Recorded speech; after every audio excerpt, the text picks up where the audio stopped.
Last week, I watched a man in Tucson cool his bedroom by 14 degrees Fahrenheit using a baking pan, a bag of black granules from a pet store, and a cup of water. No fan, no electricity, no ice. The thermometer on his nightstand went from 97 down to 83 in just under 2 hours. The whole setup cost him $6. He built it in the time it takes to make coffee. And the core principle behind it has been engineered into buildings across the Middle East for over 3,000 years, not as a novelty, as the primary cooling system for entire cities built in deserts where summer temperatures exceed 110 degrees Fahrenheit for months at a stretch.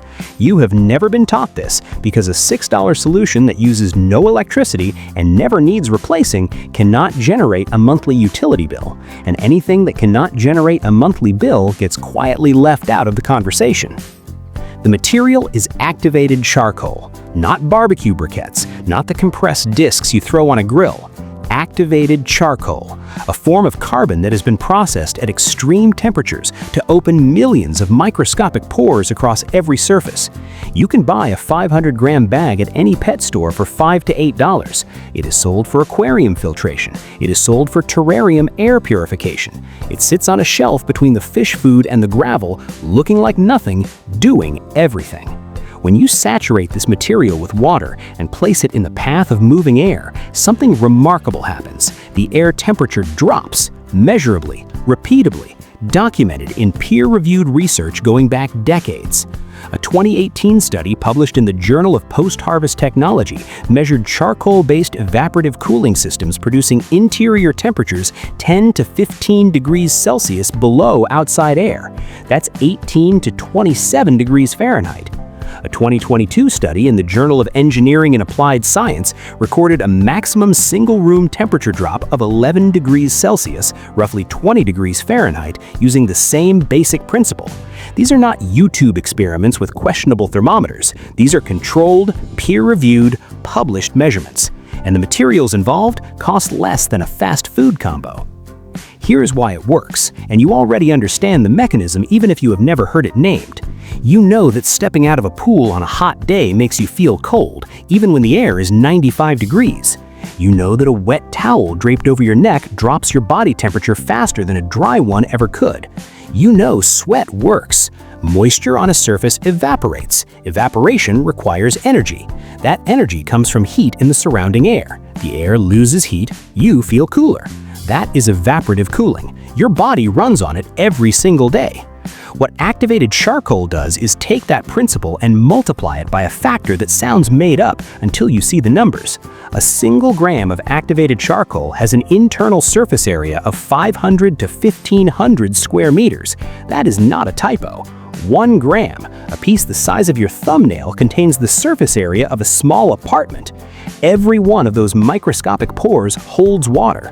When warm air moves across that surface, evaporation happens simultaneously across an enormous area packed into a tiny volume. The air passes through, losing thermal energy to the phase change, and comes out the other side cooler. Not slightly cooler, measurably, functionally, noticeably cooler. But here's the part most people miss entirely.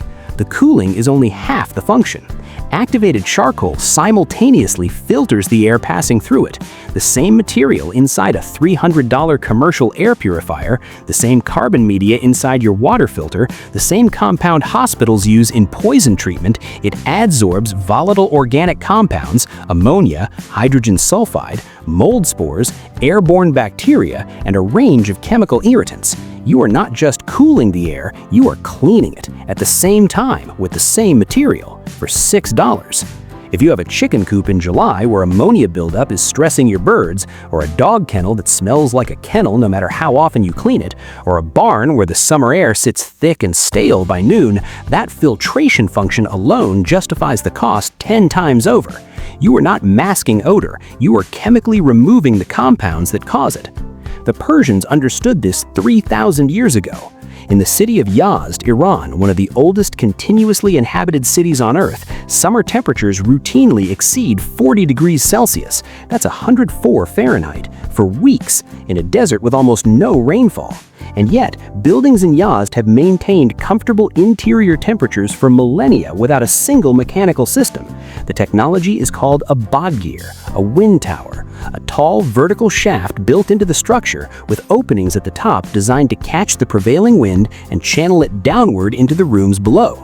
At the base of the shaft, Persian builders placed wet charcoal and saturated clay vessels. Every breath of wind entering the building passed through damp, porous material before reaching the living space. The air arrived cooled by 8 to 12 degrees Celsius, 14 to 22 degrees Fahrenheit below outside temperature. Researchers from the University of New South Wales documented these numbers in architectural surveys of surviving bodgirs that are still functioning today. 3,000 years of continuous performance from wet charcoal and airflow. No compressor, no refrigerant, no electricity bill that arrives on the first of the month. We did not stop using this because it failed. We stopped because someone figured out how to sell us a machine that plugs into the wall and charges by the kilowatt hour instead. Here is exactly what you need. 1 bag of activated charcoal, 500 grams, sold as aquarium filter media at any pet store or available on Amazon for $5 to $8. Do not substitute barbecue briquettes. They are compressed with binders and fillers, they lack the pore structure, and they will not produce the same result. Activated charcoal only.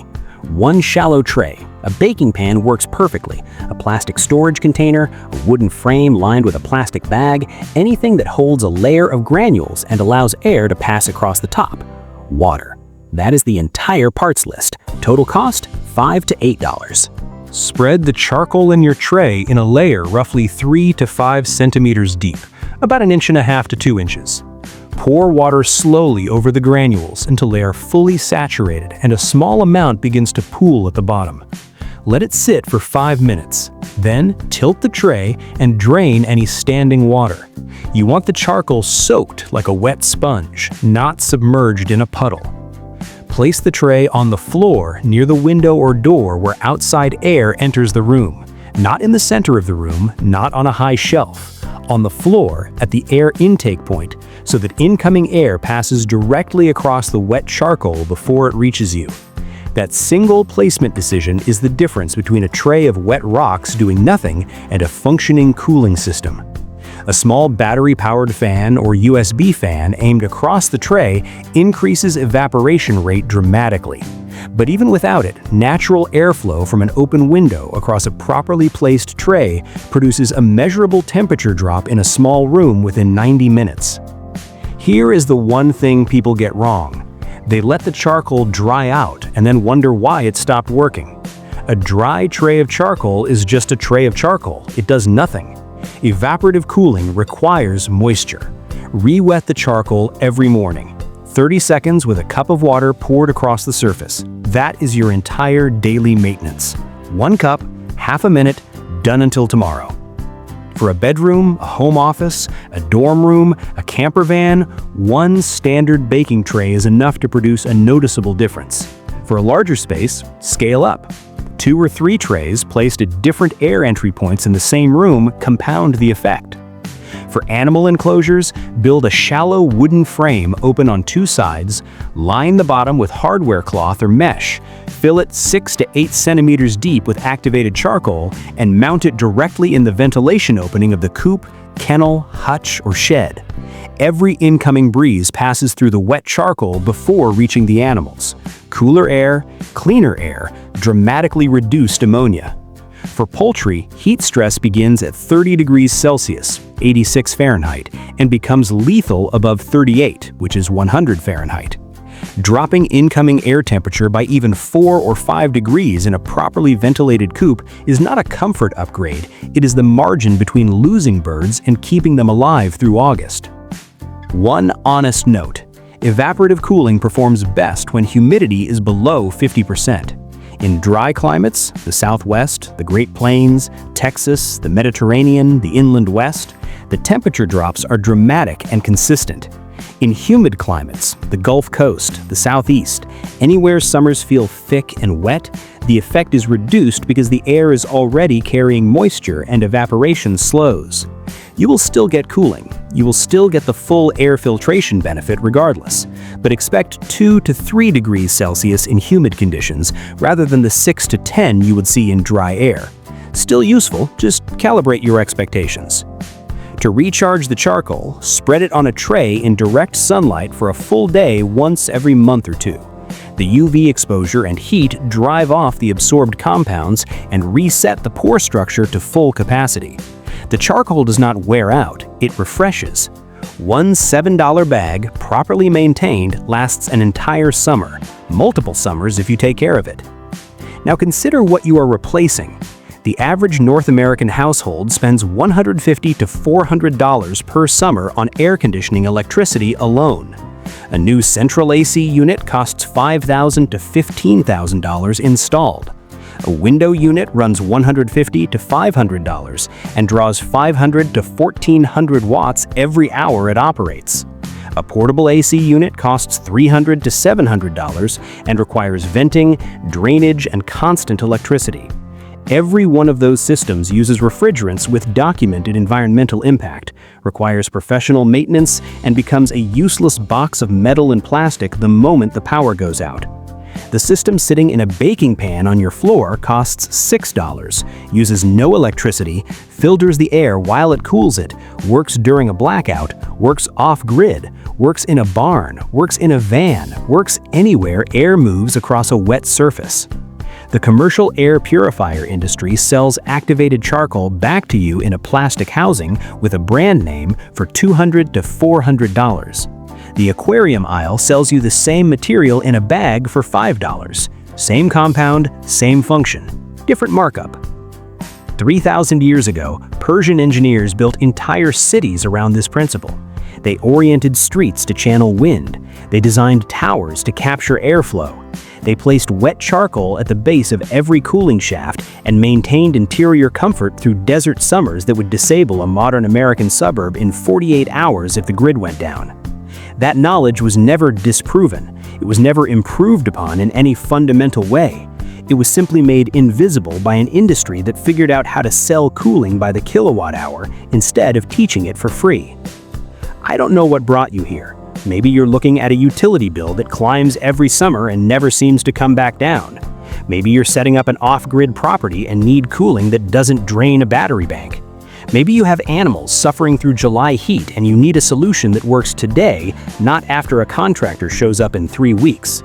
Maybe you just ended up here at midnight because the algorithm does strange and occasionally useful things.